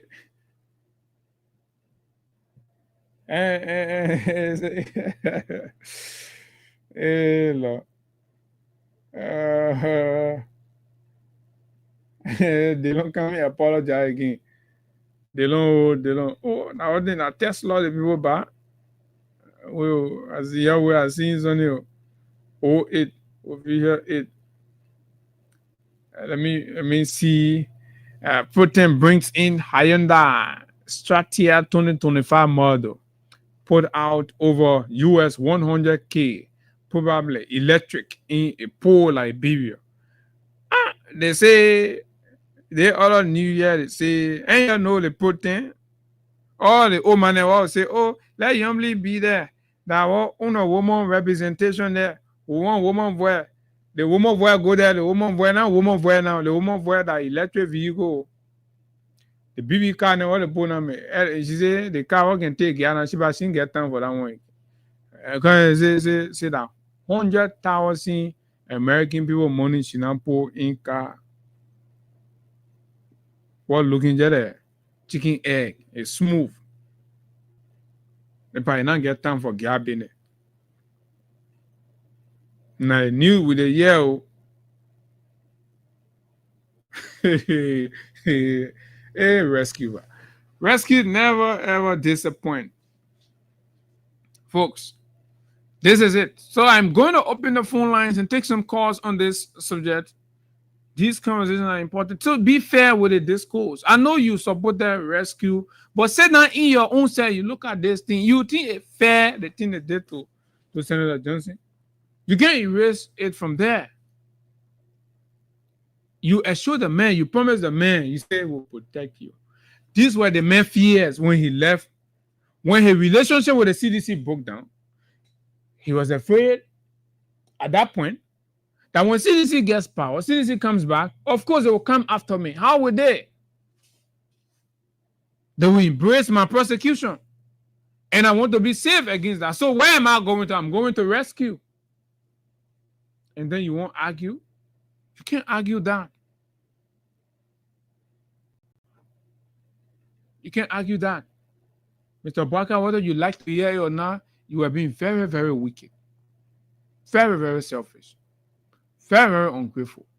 Right now, you don't have to agree that Senator Johnson made you president because you have power now. So you'll find it difficult. We're going to get a lot of people talking in your ear. But look, on your own record, you're not able to be president. You're not able to be president or chairman or Wonsonga Youth Incorporated on your own because you don't even get any kind of record. You don't have that kind of thing that can woo people over in a dramatic style and fashion to win you an election. That is that. It's about that. It's about the capacity. It's about the demonstrated ability to move people. Look at the team that we put together. Corrupt team. They're stealing for themselves all of the time. They're buying. Look at the kind of cars they buy. The government is focused on fleet when there is no medication in our hospitals.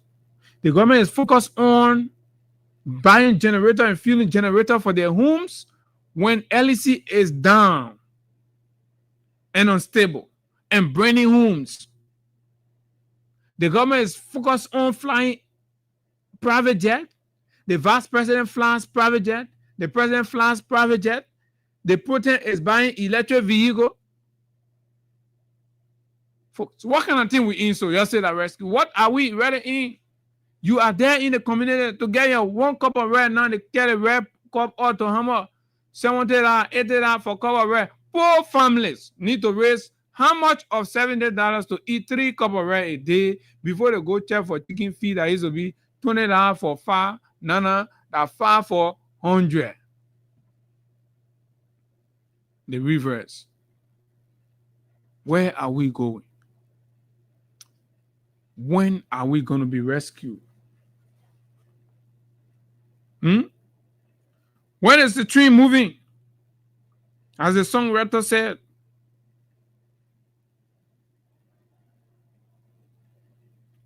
When is this tree going to move? Let's take this and open the phone lines and get some call. Let's hear this song. You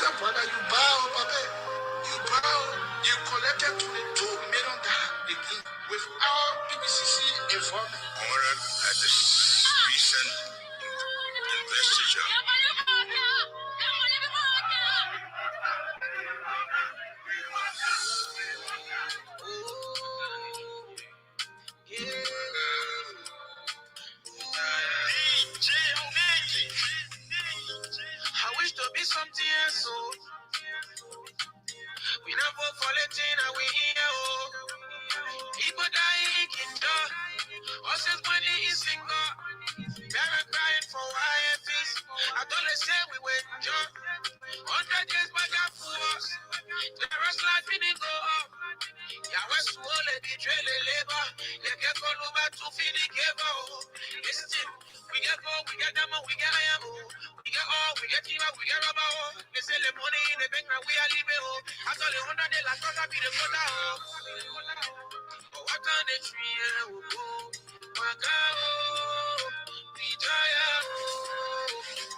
And this is it, folks. That is the question Liberians are asking.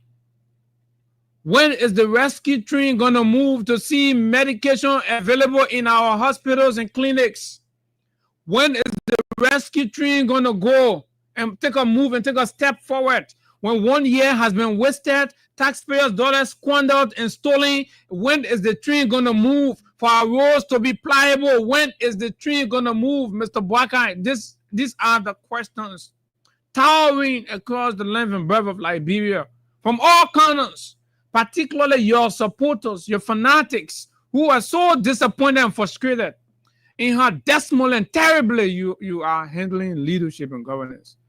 All we are hearing, poor, suffering Liberia, officials are riding 100,000 cars, 90,000 cars. You're buying fleet on display every other day. You're buying and purchasing vehicles and giving it to officials. So don't we deserve a life in our country anymore if we are not in power, we are not in position? The money we make, monies are taken and distributed among you. You buy cars and put our country money into gasoline for your different vehicles that you're buying. We do not have problem with buying vehicles, but we will start to have problem with buying vehicles if we go to the hospital and there is no electricity, no fuel in the generator to put the Jeans and David Hospital on. The nurses there cannot take their salaries and they have to sell small basket down. Every patient that go there every day, you have to put $100 in the basket. Can't tell me say that lie. This is happening. But what are you doing with the country money? You're buying cars. When is the train going to go? You promise rescue. Is this how you define rescue? When is the train going to go? When is the train going to move? How are we going to quadruple the contribution of SOEs to the national covers? Now the SOEs have become where gateway for illicit financial support to the president and the first family.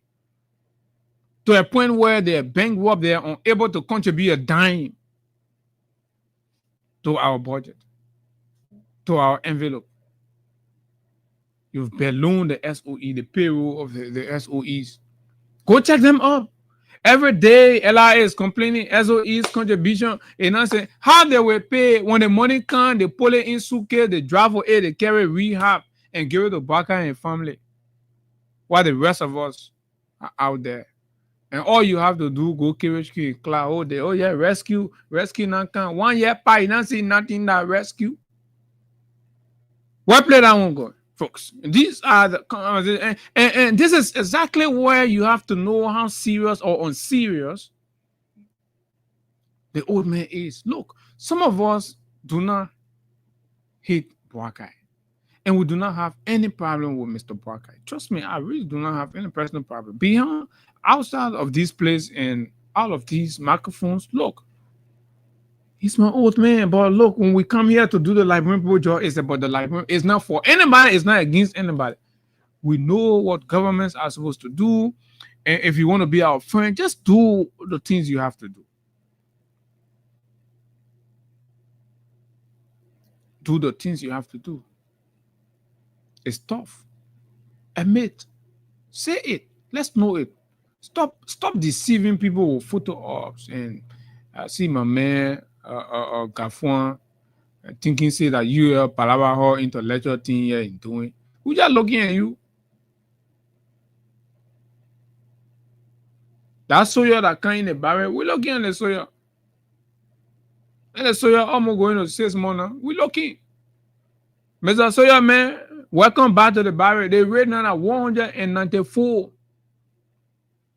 We're gonna start paying $20,000 for $100 US. Our old man was selling the Wolo market slipper and tina. When they finish selling, they go change their money to go buy goods. Now the whole money it get flat. that the soldier men now come to the barrier that hey, they're our money, they're buying holding our own money. How Liberian businesses will grow? When we say our small thing in labor till we won't go buy, won't get our money to our friend to go to Nigeria to buy. Say, oh, that they will. You go, they say your man in a barrier in passing around things say that you have palaver hot thing. We just looking at you. We go take our money, right? We can't even get goods and when they fire from what used to get $100. We're struggling.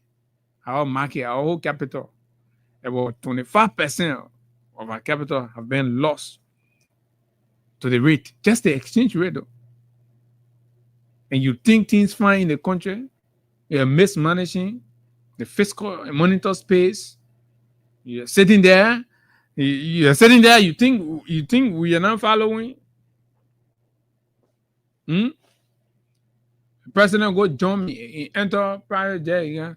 Walker is a dishonest, pathological liar. Disgrace to old men who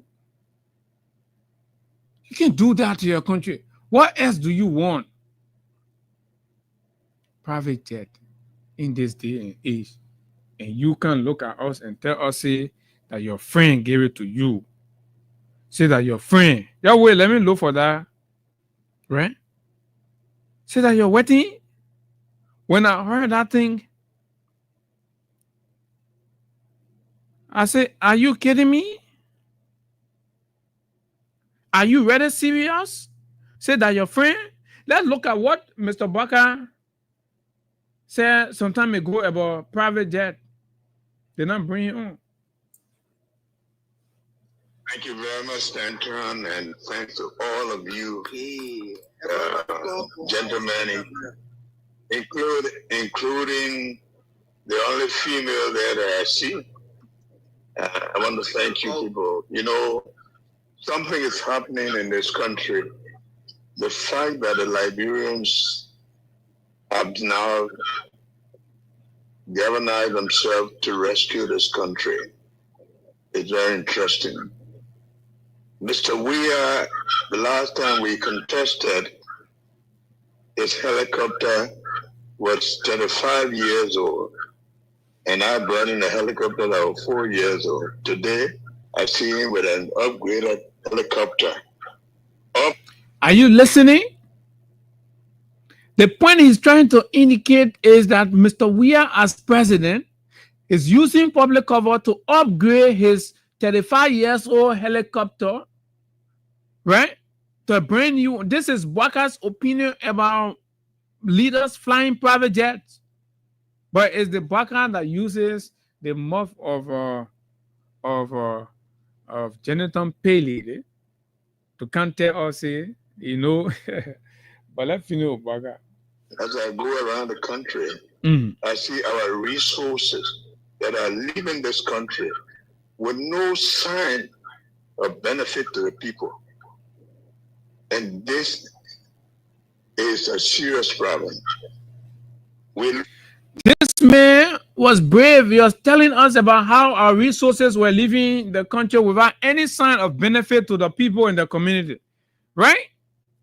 1 year later, while as president, a whole year budget goes in the drain without anything to show, no accountability, whatever, no changes in the lives of the people, no hospital got refurbished, no medication put in our hospital, no roads paved, nothing absolutely. 1 year, over $700 to $800 million of our country resources wasted 1 year under his watch, and he's flying private jet, and this man lacks the intestinal fortitude and courage to call himself a pathological disgrace to the values and the principles that he espoused when he sought the presidency of our country.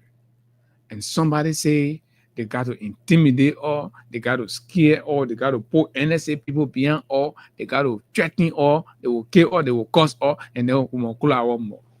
You got to be dreaming. But these people are determined to loot this country to the ground. You won't have a country to come to. Talk to senators and representatives. might be a senator or representative, but there'll be no country that you represent. And so this is how terribly negative Mr. Baka was in opposition. Dismissive of his country, negative about its prospect, negative about the progress, negative. He saw nothing positive with Liberia while he was in opposition. He disrespected and discredited everything about Liberia, dishonored its integral institutions, disrespected and desecrated the sanctity of the president's office while he was in opposition. But this is the old man that's president now that's broken all of our laws, corrupted our country money, and justified them by the purchase of flashy vehicles and, of course, the constant use of private jets to embark on useless trips that have brought home nothing. Folks, you be the judge. 0776 104 104 086 500 104 plus 231 86 500 104 are the numbers to call wherever you are this morning. Let's join in the conversation and speak to the issues that matter to our country. Liberia, 0776 104 104 086 500 104 plus 231 86 500 104 are the numbers to call. Are we being led or misled? What's your take? Let's begin with this caller. Good morning. Good morning. You're live on the radio. Let's hear you. Thank you very much. You are talking to people who are thinking people. First of all, I'm Jim Suba, a resident of the Portland community. I first of all want to tell you that journalists should always try to set a record that will be in the interest of the Nigerian people. Journalists are not to cause chaos. Journalists are not to set a trap against another trap. Whatever you are seeing about Baka and Jeremiah Kun, we are thinking people. We know very well that you want to set Jeremiah Kun and Joseph Yuma. I'm going to get up from here, man.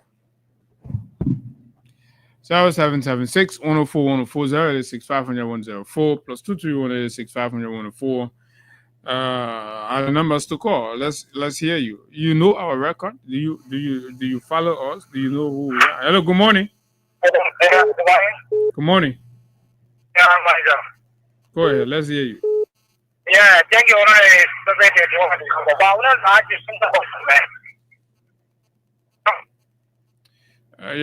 Your line is bad. What is your name? Go ahead. Yeah, I want to ask you some question, man. The topic I was discussing, how many your family big uniform? Okay, good morning. And my brother, I'm Sheriff, and let's say the community listeners. Yes, Rabbi, political flat time for MOB. I call you this morning from the Congress City in Congota. I want to speak to two issues this morning. You know, we are not surprised about the reckless letter that Mr. Baka is carrying in this country. Look at, as you are saying, look at the U.S. rate, look at the prices of this business commodity. What is coming into rescue? Yeah, wicked. We are in the second year. The only thing we can see the increasement of the U.S. rate and the increasement of commodity. What can one keep the teeth? And point is a rabbi as father minister. And for the people, I'm saying nothing Mr. Kafon cannot do is to repeat what happened in the past 12 years from police to take the bill of all commercial standard or anything. Nothing keep the people in bring themselves in reach some public official. Mr. Baka is very incompetent. Mr. Baka is ingrate. Mr. Grateful is the reason why Prince Joseph was killed by his depression. Okay, thank you very much. Let's take this other person. Good morning. Yeah, good morning. Good morning. Yeah, I'm actually calling for Michigan Mm-hmm. Yeah, thank you for the topic on the discussion this morning. Everything that is happening in Liberia now, we Liberians look for it. Liberian behaves like the late child. And when you tell them, people in the Pangana, they say no, when the budget is here for the year. We told the Liberian people that JMB don't have the ability to be a leader. JMB don't have the ability to carry the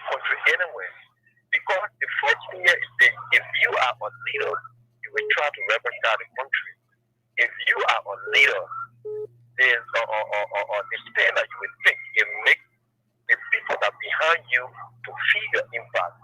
You know, many people don't understand what rescue. Jeremy never came to rescue the country.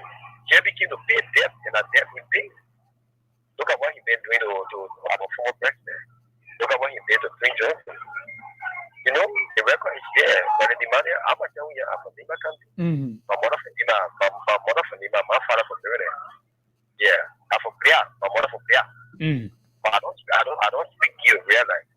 Yeah, but the money we learn from there. They will really learn from it. Yeah, simple. Thank you very much. Good morning. Yeah, good morning. Good morning. Yeah, good morning. They're fine. Let's hear you. You're live on the radio. This is Gertrude J.D. Williams calling from Johnsonville. Go ahead, Gertrude. If you look at the paradigm shift of politics in our country, the Unity Party government never met well for the Liberians.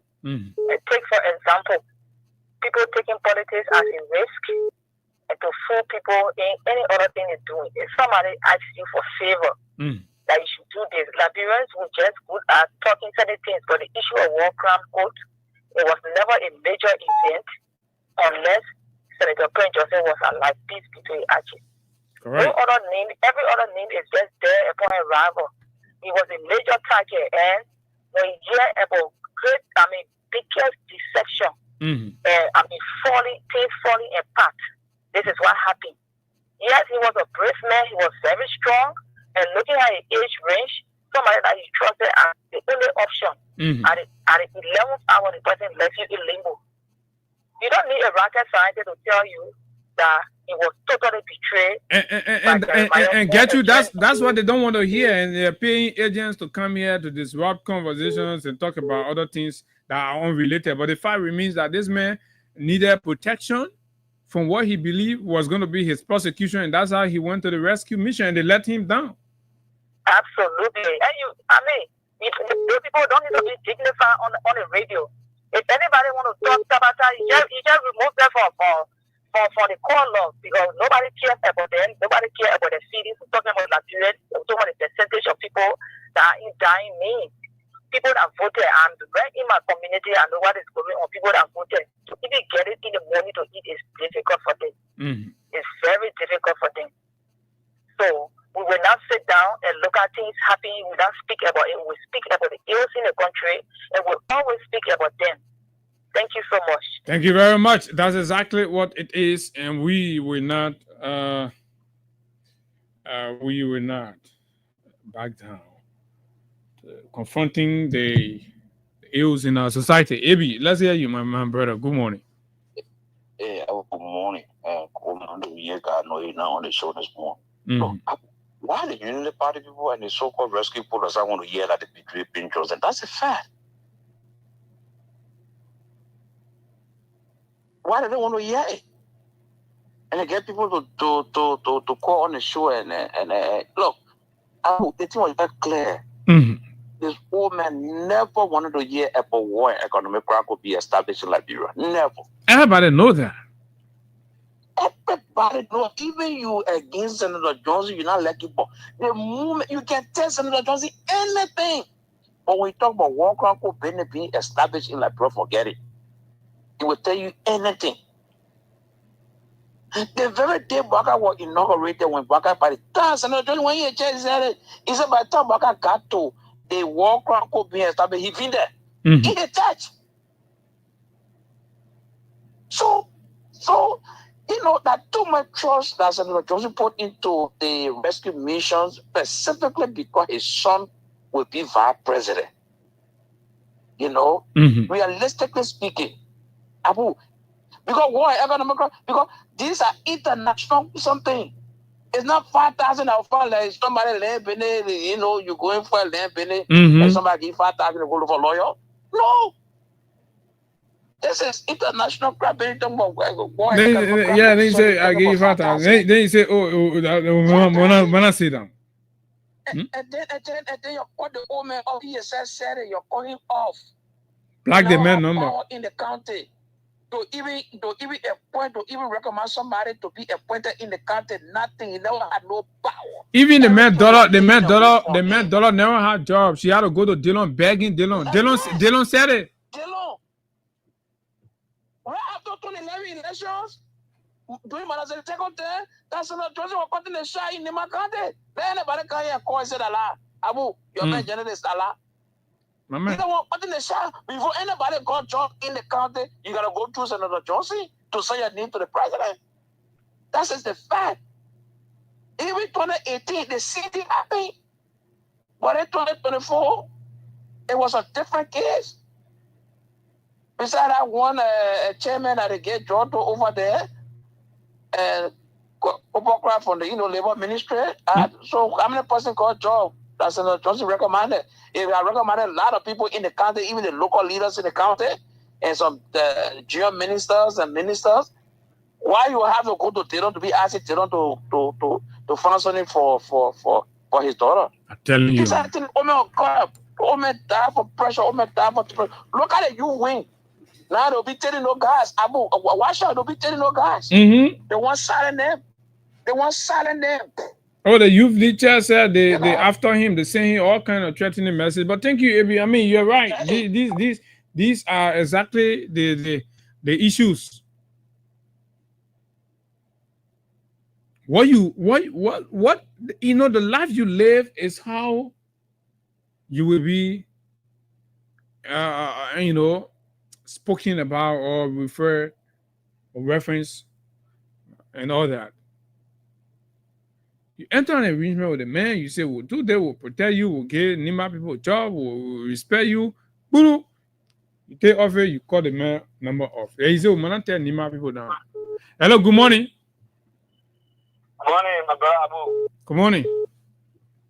Thank you very much. My name is Aliyu Patikuma, Nepiki, Joseph Baga, Famule, and Paul from Wanikawa, Joshua. He said, I need Joseph Baga. How do you manage to get Joseph Baga? Abu, let me get to the point. No, my man, Aliyu, we from the same tradition. We know how Nimba. You can't just jump from the blue. You take knee, pull on yourself. The time they were doing your baby naming ceremony, they be your there. That Joseph Baga need again. Abu, let me get to the point. No, let's settle the other one. Or else, the day you call you, don't call Joseph Baga. Just call your man and your pa giving name. We'll make progress. Okay? Okay, I get it, Abu. All right, go ahead. So let me say things to you, Abu, for your analysis. Abu, the only country I see that when you come into power, a campaign or something, and then when you try to implement it, and then it's like people get there, they say, oh, you campaign on the thing, why you implement it? And when I implement it again, they get there, they say, oh, but the man say you're going to do the thing, you're not doing it, they have to for you shake. So like people tell you in this country that Prince Johnson in Mola country here. Now what time la Rambo told you that one? Abu Lao, yeah, on the platform. You lie. Nobody told you that one. You lie. That will back out capital power, campaign, and you bring war in economic growth. That's not true.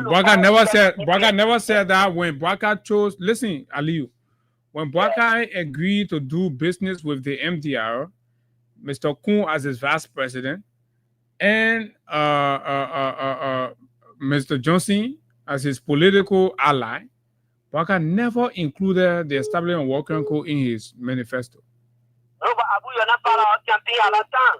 I need to be part of your campaign. That would say you that would tell you the thing you can say, hey, that Daniel Sandro. Abu, you're not part of our that Daniel Sandro tells you, and that Daniel you can call your two something else. We were in Bomi, we were in Bapola. The measure we talk to our people. Okay, Aliyu. All right, you finish. Ali, you finish talking your own. Let me ask you. So the scratch card, who can send it to you? That Daniel or that who can send it the scratch cards to you?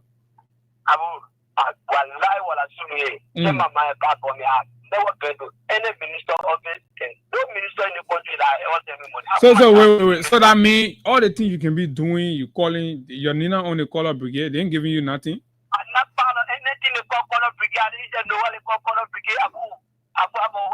But you're doing bad. No. Listen, now working Benny also. You're doing bad to yourself. the thing they paying your friend for, you doing it free. Then you but what you can't do, no. Hey, listen now, Aliu. They pay no Aliu. Hey, my man, as a let us know. But they paying your friend and they giving them money to do something. They ain't doing it. They sit and they sleeping. The time they sleeping, then you take your phone. The money is how you using your family because you say you living with yourself now. You don't pay your rent. You using that one to do something. Hey, Ali.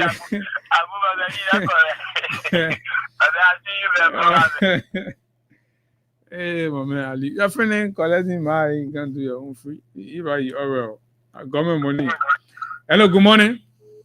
Good morning, good morning, my brother. Let's hear you. Good morning to the case on the man. This as the was in first because some of guilty. The only guys money for the film of 14. For example, I want to say thank you for the conversation, but you know, the two can head fast, my dog, you the party to Waka, Jamal, and they have the master matter beyond the old main guest. They are the reason today, the people of my country, the country that are here for, we know more about you. First of all, at the time we were marginalized in this country, at the time my country was declared as enemy of the state. The only men who stood for our country, they are the reason today we can no longer sit with a hard conversation. So Joe Boga has to agree to that. That is the fact of the matter. That is the fact that that is not going to return the story. They say, hey, that's so.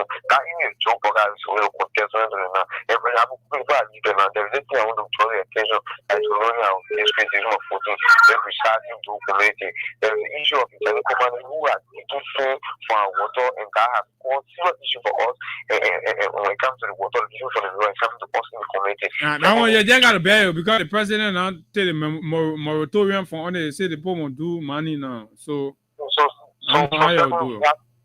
We have people. We also have family points on the water at previous time. We are running behind people who were blasting in the water. But since they're saying of the president, so the president said, President Boga, we have not seen anything this morning. It has been like 5 to 6 have been shot in the water, and that was first. I mean, one of the people says like the country was being shot.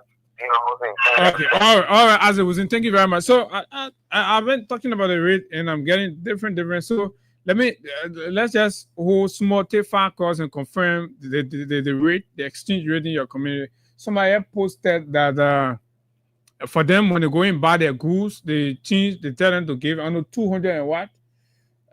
So the exchange rate is terrible right now, and it tie in with a lot of things, especially the business and commerce. Liberians are heavily into small and medium-sized enterprises, so most of our transactions are done in Liberian dollars. And for us to get goods, we got to go to exchanges. So when the rate are going zigzag up all kind of ways, so let's know. 5 calls. You can talk on other issues, but tell us what is the rate around your community. Good morning. Good morning, Abu. How are you doing? I'm fine.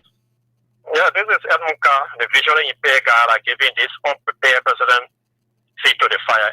You know, the rate in my area is 197, 198. 197, so 198. Yeah, so obviously the rate is almost into 200. Okay. And the last time when that rate was dropping, we said that Boga didn't put in place, Boga economic management team did not put in place anything that was reducing the rate. That way by economic that they want to put into play where you see when the demand go all supply drop for the other one, was supply go all demand drop for the other one. That's what they were applying here. So that's what you see happening now. Nothing. So you're gonna get wasted than this. Okay. And to the issue, look, Prince Johnson died of war crime court pressure. I live around Senator Johnson area. Senator Johnson, the moment Boga started talking about war crime court, I always say this. President Johnson sit upstairs where he should be. When you pass in the community, he waving to you, he talking to you, you're talking where he way downstairs. The moment Walker came, Prince Johnson changed his seat. He could no longer stay there.